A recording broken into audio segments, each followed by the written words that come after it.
بسم اللہ الرحمن الرحیم۔ ناظرین، قرآن مقدس اللہ کی عظیم کتاب ہے۔ یہ برکت والی کتاب ہے۔ اس کی آیتیں مومنوں کے لیے شفا ہیں۔ اس کے ایک ایک حرف میں 10 نیکیاں اللہ نے مقرر فرمائی ہیں۔ قرآن مقدس دنیا و آخرت کی پریشانیوں کا علاج ہے۔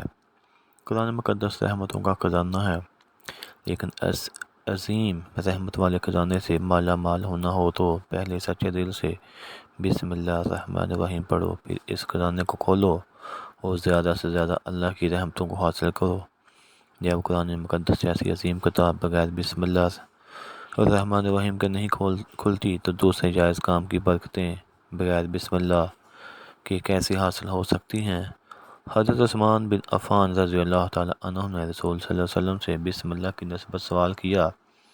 آپ نے فرمایا، یہ اللہ تعالیٰ کا نام ہے، اللہ تعالیٰ کے بڑے ناموں اور اس میں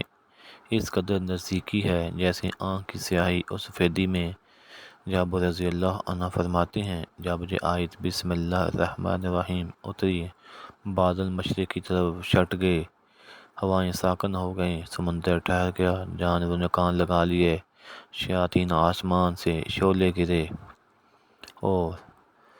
پروردگار عالم نے اپنی عزت و جلال کی قسم کھا کر فرمایا کہ جس چیز پر میرا یہ نام لیا جائے گا اس میں ضرور برکت ہوگی۔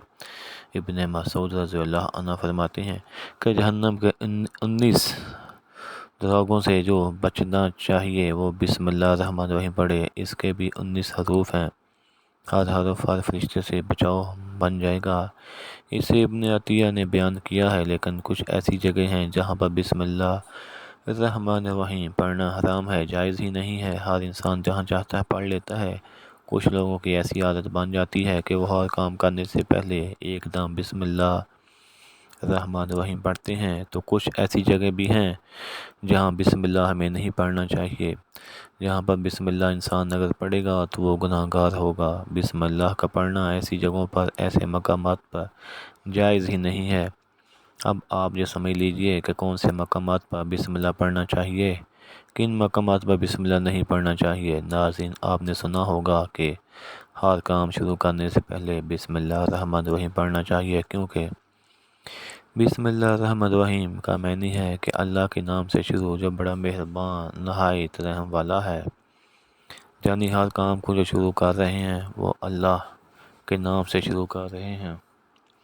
تاکہ اللہ تعالیٰ ہمارے اس کام میں برکت عطا فرما دے۔ اور بسم اللہ پڑھنے کے فائدے بھی بہت زیادہ ہوتے ہیں۔ اگر کوئی انسان کسی کام کو پڑھ کے کرتا ہے تو اللہ تبارک و تعالیٰ اس کام میں برکت عطا فرماتا ہے۔ اور یہ سنت بھی ہے، رسول صلی اللہ علیہ وسلم نے بہت سارے مقامات پر ہمیں بسم اللہ الرحمن الرحیم پڑھنے کی تاکید فرمائی ہے،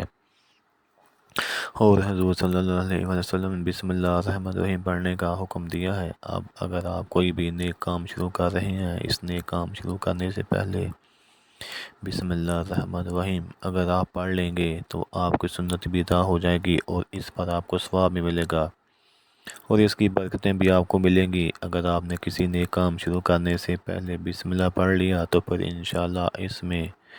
آپ کا نقصان نہیں ہوگا، اللہ تعالیٰ خود آپ کا حامی و مددگار اور ناصر بن جائے گا، کیونکہ آپ نے اس کام کو اللہ کے نام سے شروع کیا کہ ہمارا کام تھا کرنا، اور بندہ کیا کرتا ہے جو اس کے بس میں ہوتا ہے۔ بندہ تو اسباب اختیار کرتا ہے، اور بندہ کر بھی کہہ سکتا ہے، بندے کے ذمے صرف اسباب کا اختیار کرنا ہے کہ آپ کسی کام کو کرنے سے پہلے سبب اختیار کریں کہ ہمیں یہ کام کرنا ہے، باقی آپ اللہ کے سپرد کر دیں۔ آپ اپنے کام کو کریں، باقی جو آپ کا کام ہے وہ اللہ تبارک و تعالیٰ کے سپرد کر دیں۔ ایک مرتبہ ایک صحابی آئے، آ کر عرض کیا، یا رسول اللہ صلی اللہ علیہ وسلم میں پریشان ہوں، ہمارے اونٹ کہیں کھو گئے ہیں۔ تو آپ صلی اللہ علیہ وسلم نے ان کو یہ بتایا کہ اللہ پہ بھروسہ کرو، اور اللہ پہ بھروسہ ہی اصل چیز ہے۔ یہ بولو کہ میں نے اللہ پر بھروسہ کر لیا، اللہ پاک کافی بہترین کارساز ہے۔ تو کچھ صحابہ کرام کہنے لگے، یا رسول اللہ صلی اللہ علیہ وسلم، ہمیں اللہ کی ذات پہ بھروسہ ہے، کیا ہم اپنے اونٹوں کو ایسے ہی چھوڑ دیں؟ اگر ہماری قسمت میں ہوں گے تو ہمارے اونٹ واپس آ جائیں گے، اور مقدر میں نہیں ہوں گے تو چلے جائیں گے۔ ہمیں اللہ کی ذات پہ بھروسہ ہے تو آپ صلی اللہ علیہ وسلم نے فرمایا کہ نہیں، پہلے اپنے اونٹوں کو باندھو، پھر اللہ کی ذات پر یقین کرو، پھر اللہ کی ذات پر بھروسہ کرو، یعنی ہمارے ذمے کے جو کام ہیں وہ ہمارے اوپر کرنا لازم ہے۔ اسباب کا انکار کرنے والا جاہل ہوتا ہے، اسباب کا انسان انکار نہیں کر سکتا۔ نہیں، ہم تو ہاتھ پہ ہاتھ رکھ کے بیٹھ جائیں گے، اب اللہ کھلائے اللہ پلائے، کیونکہ وہ رازق ہے، وہ ہمیں کھلائے، لیکن آپ اپنی محنت کیجئے، اپنے اسباب اختیار کیجئے، پھر اللہ کی ذات پہ چھوڑ دو۔ آپ پہلے جاؤ مزدوری پہ، آپ کام پر جاؤ، آپ کاروبار کرو، پھر اللہ کی ذات پہ چھوڑو کہ اے پروردگار عالم، اب ہمارا جو کام تھا ہم نے کر لیا، آگے تیری رضا ہے اور تیری رحمت کے لیے ہم امیدوار ہیں، صرف ہمارے کمانے سے رزق تھوڑی ملتا ہے، آپ نے کمایا بس کما کے لے آئے، اس کے علاوہ آپ غور کیجئے کہ دانے کو زمین سے نکالا کس نے، اس کے بعد پھر اس کو گیہوں کی شکل میں، پھر وہ آٹے کی شکل میں بنا، پھر وہ روٹی بنتی ہے، ہم سمجھ رہے ہیں کہ ہماری یہ محنت سے ہو رہا ہے۔ ہم نے روٹی بنائی، روٹی بنا کے وہ گوشت یا سالن یا سبزی ہمارے سامنے آئی، اس کے بعد ہم نے جیسے اس کو بسم اللہ الرحمن الرحیم پڑھ کے کھایا تو اب ہمارے حلق پر ایک فرشتہ بیٹھا ہوا ہے، وہ فرشتہ اب اللہ سے اجازت مانگ رہا ہے۔ حلق میں ہماری دو نالیاں ہوتی ہیں، ایک نالی ہوتی ہے جو سانس کی ہوتی ہے، ایک نالی وہ ہوتی ہے جس سے رزق اندر جاتا ہے، کھانا اندر جاتا ہے، تو یہ دونوں نالی بالکل برابر ہوتی ہے اور دونوں کا ایک ہی شیل ہوتا ہے، لیکن پھر وہ اندر جا کر الگ ہو جاتی ہے۔ اب آپ جو سوچ کر دیکھیے کہ فرشتہ جہاں پر بیٹھ کر اللہ تعالیٰ سے پوچھتا ہے کہ ہمارے ہر لقمے پہ کہ مولا اس لقمے کو زندگی کا سبب بناؤں یا موت کا باعث بنا دوں، اب اللہ تعالیٰ کی اگر مرضی ہوتی ہے تو وہ لقمہ زندگی کا سبب بن جاتا ہے، اور اگر اللہ کی مرضی نہیں ہوتی تو وہ لقمہ موت بن جاتا ہے، یعنی اگر وہ لقمہ بجائے خوراک والی نالی میں جانے کے اگر وہ سانس کی نالی میں چلا جائے تو پھر انسان ختم ہو جائے گا۔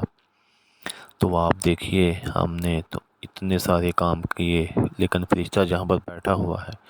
کہ اس والے کو اس لقمے کو کہاں لے جانا ہے، تو یہ آپ نے اسباب اختیار کیے، یعنی اس کو اسباب اختیار کرنا کہتے ہیں، اور اللہ تبارک و تعالیٰ پہ چھوڑ دیا، تو نیک کام ہم شروع کر رہے ہیں، کھانا کھا رہے ہیں تو بسم اللہ پڑھنے کی تاکید کی گئی ہے۔ لیکن بہت سارے لوگ ایسے ہوتے ہیں کہ کچھ حرام کام کرتے ہیں، جیسے مثال کے طور پر اگر کوئی انسان جوا کھیل رہا تو اس میں بسم اللہ کا پڑھنا حرام ہے، کہ اللہ کے نام سے شروع، اللہ نے کب کہا تھا آپ جو کھیل لو، جا کر اللہ نے کب کہا تھا آپ شراب بیچو، جا کر اللہ نے کب کہا تھا کہ آپ جھوٹ فریب مکر کرو، جا کر اللہ نے تو کہا ہی نہیں۔ ایک شخص نے بڑی عالی شان منزل بنوائی اور اس پر لکھا ھذا من فضل ربی، اور شیطان نیچے بیٹھا رو رہا ہے، تو لوگوں نے پوچھا تو کیوں رو رہا ہے؟ اس نے کہا دیکھو میں نے اس سے جھوٹ بلوایا، فراڈ کروایا، ہم نے اس کی بلڈنگ فراڈ کر کے بنوا دی، اور یہ لکھ رہا ہے ھذا من فضل ربی، یہ میرے رب کا فضل ہے۔ اللہ نے کہاں کہا تھا کہ جھوٹ بول کے کمانا، اللہ نے کہاں کہا تھا کہ ڈھونگ کرنا، اللہ نے کہا تھا کہ فراڈ کرنا، تو مقصد صرف یہ ہے کہ شیطان تو ہر طرح سے انسان کو بہکاتا ہے، تو اس لیے حرام کاموں سے پہلے ہمیں بسم اللہ ہرگز نہیں پڑھنا ہے، ہمیں ہر نیک کام شروع کرنے سے پہلے بسم اللہ الرحمن الرحیم پڑھنا ہے۔ ہمیں احتیاط رکھنا چاہیے کہ جب ہم باتھ روم کے اندر داخل ہو چکے ہوں، نہانے سے قبل بسم اللہ نہ پڑھیں، باتھ روم میں جانے سے پہلے ہم بسم اللہ الرحمن الرحیم پڑھیں، اور باتھ روم سے نکلنے کے بعد جب کپڑے پہنے تو پھر بسم اللہ الرحمن الرحیم پڑھیں۔ اور کوئی انسان کاروبار کرتا ہے، اب اس نے جھوٹ بولا اور پھر اس کے بعد پیسے لیتے وقت بسم اللہ الرحمن الرحیم پڑھا، تو ایسی جگہوں پر جہاں پر حرام کام کوئی بندہ کرتا ہے تو وہاں بسم اللہ الرحمن الرحیم نہیں پڑھنا چاہیے، کیونکہ اللہ تبارک و تعالیٰ نے آپ کو دنیا میں چھوٹ دے رکھی ہے کہ جیسا کرو گے ویسا بھرو گے۔ اللہ سب کو دیکھ رہا ہے کہ کون کیا کر رہا ہے، تو جو کچھ ہم کر رہے ہیں صحیح یا غلط، اس کے بعد پھر لوگ کہتے ہیں یہ تو اللہ کی مرضی ہے، تو ایسی جگہ پہ بسم اللہ نہیں پڑھنی چاہیے۔ اللہ نے آپ کو اجازت نہیں دی کہ ایسی جگہ پہ بسم اللہ پڑھو۔ اللہ تعالیٰ ہمیں توفیق عطا فرمائے۔